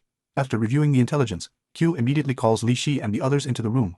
He orders Yu Ju to eliminate Shakian Temple Chief at Woolly Valley. Yu Hui will go to Yongin County to eliminate Kingxia, Divine Brush, and Li Shi will go to Neku River to deal with Flowing Water Fishermen. With their current abilities, they'd surely lose in direct combat, so they must execute perfect ambushes. The three's eyes are fierce without a trace of hesitation. They've long treated every mission as if facing death without fear. At this moment, an old man outside tries to enter the restricted room. The doorkeeper strongly prevents him. The old man claims he's called Old Man Qian. There's no place in Kaifeng he can't enter. The doorkeeper clearly tells him, if he doesn't want to die here, he'd better not go in. Old Man Qian has no choice but to state his purpose. I come on Shoug's orders to meet Zhongli Q. Old Man Qian assumes Q is just a wet behind the ears kid, so his attitude is quite arrogant. His words constantly criticize Q, always talking to him as a senior would. Suddenly, a brush knocks the teacup from the old man's hand. Q sternly warns him, I'm sparing you because you're sent by Zhaogu. But if you dare continue spouting nonsense and showing off here, I'll make you pay on behalf of Zhaogu. Only then does Old Man Qian straighten his attitude. He hands Q a banknote for 10,000 taels of silver. This is Soul Killing Manor's startup fund distributed by Sheogu. 10,000 taels per person. No exception. Q looks at the banknote and remains silent for a moment. Then he pushes the note back and tells Old Man Chen to relay a message to Zhaogu. Everything Soul Killing Manor left behind belongs to the previous generation. If he truly wants to establish the Death Order, he shouldn't rely on others' resources. Old Man Chen is deeply impressed. He's valued money above all his life and never married to avoid supporting a family. Now, for the legendary Death Order, he wants to give his entire life savings to the man before him. But Chiu expresses regret. To become a Death Order member, one must first pass through Death's Gate. Unless someone has the ability to return from death, the living absolutely cannot become Death Order. But Old Man Qian insists that in that case, Chiu should take the money even more. It might save your life at a critical moment. After Old Man Chen leaves, the Strange Gate Fragrance Master arrives to report intelligence about Sha Tian Sect's great manor. After carefully reviewing all the reports, Q orders the Fragrance Master to prepare wealthy young master's clothing for him. Then he heads to the Shaishan Sect manor, mentioned in the intelligence, wanting to meet its master. Since Q didn't make an appointment, the guards naturally don't let him in. Q knows how these things work. As he turns to leave, he mentions, I was going to offer 20,000 taels to commission the manor master for something. Seems I'll need to find someone else. The guards exchange glances and quickly try to stop him. They invite him in as an honored guest, though before meeting the manor master, he must be searched. Q waits briefly in the hall. The manor master arrives hurriedly with a group of subordinates. I hear you want to commission something worth 20,000 taels. The target must be no ordinary person. You know, if it endangers us or involves a major figure, the payment will be higher. Q indicates no problem. However much you want is fine. I just want to send him to the underworld. The manor master laughs. So whose head do you want? Chiu's expression turns cold, his voice firm. The head of Shakian Sect's Kaifeng chief. That's you, hallmaster. As soon as he speaks, Q moves first, flipping to pin the guard, while simultaneously, skillfully drawing the guard's blade. He leaps onto the negotiation table, charging straight at the Shaishan Sect hallmaster. The guard's attempts to block him are easily deflected. Twisting his body, the blade slashes straight down at the hallmaster. Unexpectedly, the hallmaster is prepared. He uses his chair as a shield, and continues to exert force, slamming Keilu against the wall.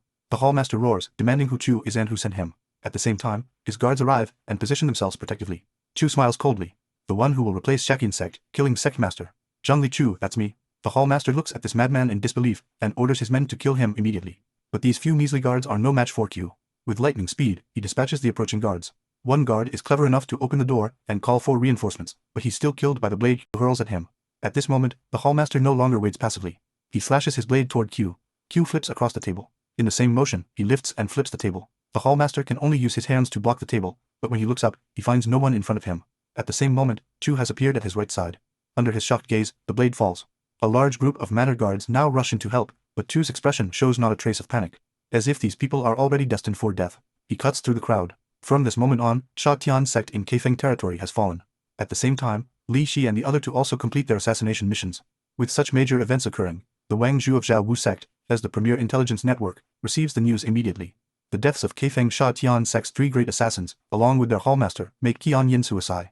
The martial world changes overnight. It seems another storm of blood is coming. At this moment, a subordinate reports. The person in the restricted room wants to see the 2 masters. When Qian Yin, Zhuo and the other arrive, they're both shocked. A man covered in bloodstains sits in a chair drinking heavily. It's Q. He speaks seriously. Wang Zhu, I'm now ready to accept commissions. Sometime later, a man named Senjin rushes anxiously to a restaurant. He hands an envelope full of money to a corpulent man. But when Senjin tries to leave, Quan Lao stops him, claiming the interest repayment is far from enough. Turns out Senjin borrowed money from Quan Lao 3 months ago. 2 months ago, he was ready to repay the principal and interest. But when he went to repay, the gatekeeper at Quan Lao's house told him the master had gone on a long journey and wouldn't return soon. So Senjin only returns the money today. But Quan Lao Wu flatly denies there's any gatekeeper. He never left Kaifeng. What journey? Quan Lao Wu is a notorious villain. He's already swindled no less than 100 people. He demands Senjin produce the deed to his property within 7 days to repay the debt. Otherwise, he'll take his wife and daughter as payment. Senjin tries to reason with him, but is severely beaten by his men. Senjin leaves the restaurant devastated, collapsing in the snow in anguish. A man comes forward to help him up and subtly guides him toward the idea of commissioning someone to kill Quan Lao Wu. But Senjin knows commissioning an assassination isn't something a few tales can solve. But on second thought, his house and land will be taken anyway. Might as well sell them for money to deal with Quan Lao Wu. In fact, the man helping him is from Killing Sect. His commission passes through Killing Sect's channels and reaches Q's hands. This is their first commission. After reviewing the details, Q immediately orders the Wang Zhu to investigate Quan Lao Wu. Killing Sect accepts this commission. Since this is our first commission, we'll only charge 1 tael.